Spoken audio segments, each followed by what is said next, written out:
In today's video, let me show you the way that you fix the Snapchat verification fail. The first thing that you can do in this situation is try to ensure that you have a stable internet connection. You can try to ensure that by using other applications, or you can also try switching between your Wi-Fi or your cellular data. If the code is not arriving instantly, then you can also wait out 15 to 20 minutes, as well as try to restart the application. So just close the app of Snapchat from the recent app list and try to see if this fixes the issue.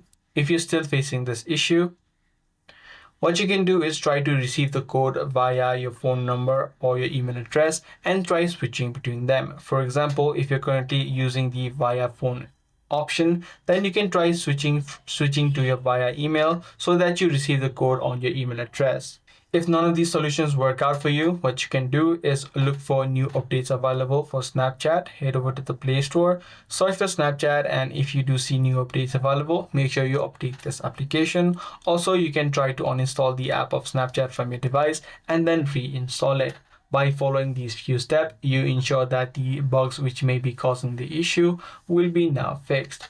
Now for stubborn errors, you'll need to wait out 24 hours for the temporary blocks to be lifted. So sometimes temporary blocks might be enabled or allowed for your Snapchat account, so you can wait out 24 hours before you try to receive the code again. If this video was helpful to you, be sure to subscribe. That's going to be all for today. I'm going to see you in the next video.